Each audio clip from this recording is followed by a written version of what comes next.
kwenzakalani mhlambe ungasindlalela ungasibekela. Nginenkinga nje mfowethu General Mkhwanazi angazi mhlambe khona into engayenza kuyena kodwa ke ngiyazi. Uma nje ngingaqalela udaba ngolwesibili ngifolelwe ushemen weprovince eKZN kaSantako uBoy beko 10:15 athi uGeneral uyangicela lapha Severmas building ekomkhulu lamaphoyisa eKZN.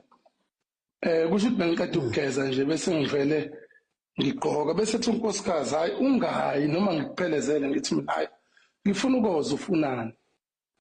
Hayi ngigqoke phume ngihambe ngiye khona. Uma ngingena nje ezantsi kwi-security ngifike ngo-11:45 ngoba ubethe ngo-12. Ebusuku 11:45 bese ngimi ekseni emini. Okay. Yeah. Uma ngingena khona ngithe nje ngingena eminyango ukufone unkosikazi athi nawo amaphoyisa agcwele la ekhaya. Ay kusho ukuthi limhlwithe lelinye iphoyisa lithi ukuphi wena ngithi hayi ukhuluma nobani kanjani. Lithi ngibuza ukuthi ukuphi. Ngithi hayi ngila emaphoyiseni Severmas.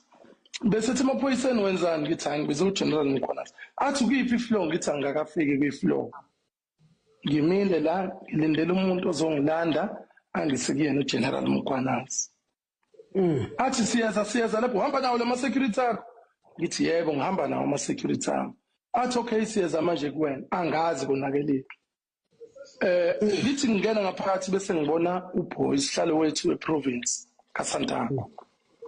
Bese siyama bese kufika ubrigadier uMhlongo wesifazane. Athi awungikufunile izolo bese ngithi hayi izolo bengisemeetingini ngiyibonile ifoni ebino 325 ngathi ngibuyela kuyona kwakuthi akwazi ukuthi ubani bengifonelile. Hayi bese nginyuka siseke kuGeneral Mkhwanazi kuqhamuke usihlalo waseDelphine Coast ehamba nabanye ababili abakwi-executive yakhe. Bese ngimbuza usihlalo ngikwenze njani athi akazi naye.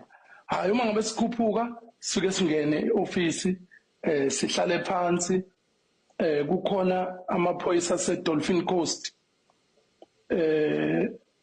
angisakhumbuli kodwa uthe uma ngabe sefika yena uGeneral bese wachaza ukuthi awubani.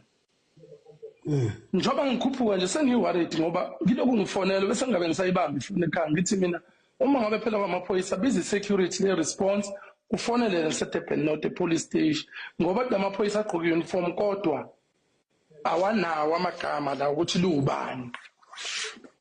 Nami futhi uma ngikhuluma nawe afuna ukuyibiza ngayibonga ayibiza warrant.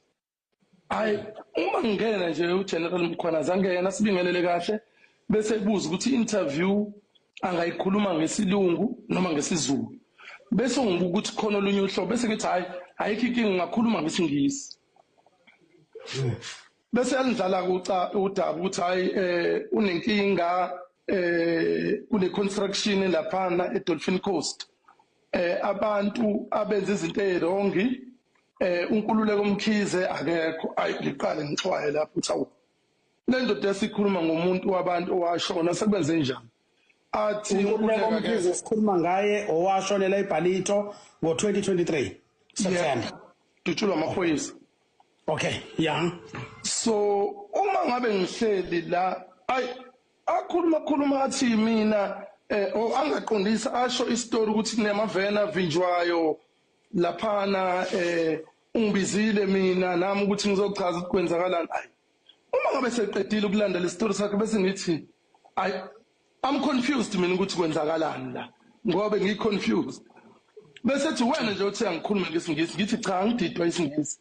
Ngididwa ilento oyikhuluma ukuthi ngihlanganaphi mina. Kusho bese hayi awukhulume uLephalo azisho naye ukuthi uLephalo because uqala wathi asintroduce. Uma eseqeda noLephalo bese ethi okay inkampani noGetsemane abangeni kodwa umuntu ofaka uGetsemane client yakhe. Athi ufake obani? I-executive yaseDolphin Coast ngoba i-security company yami ngalesikhathi bevimba imoto isuke imile la iceleni ibhaliwe igama le-security company. imoto enjani evinjelwayo? Amaveni alayisha abantu kusho ukuthi bayowaxosha bathi amaveni awavumelekile ukulayisha abantu noma ngakuthiwa we-construction uma engenalo imark ukuthi is a construction vehicle abawafuna layisha abantu ngoba ayaparate kusho ukuthi bathi is a illegal operate. Okay, right. So Right. ushaman executive bathi hayi thina sivimba imoto. Hayi ngiphinde futhi ngixake ukuthi yini uma ngibuka ke strategy siyasetshenziswa amaphoyisa uGeneral Mkhwanazi vele ufika kubiza ukuze ezothi ukubizile awangeza ngala amaphoyisa afika kushaya so bengiyoshawa nje mina straight on Tuesday engaqali futhi ukwenza.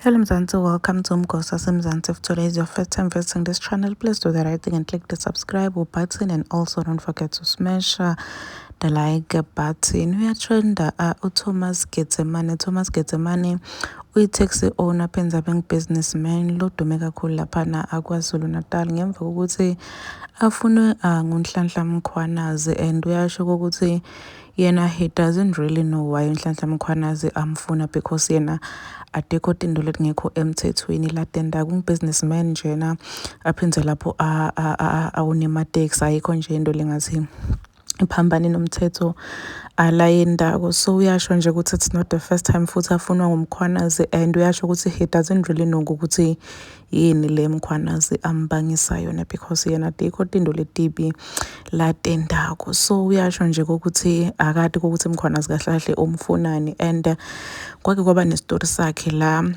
waboshwa khona, and washo ukuthi yena ufuna kusuka amaphoyisa because badigcilela ligama lakhe phansi akade ukuthi why baloku balandzelelana naye. And people are saying ukuthi hayibo unemanga wena, there is no way Nhlanhla Mkhwanazi angagijimisa ungakendi lutho.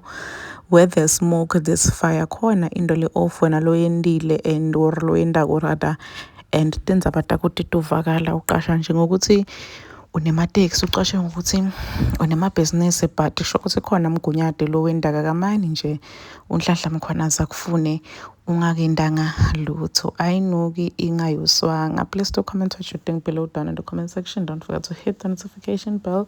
I will see you on the next one. I'm signing out. Goodbye.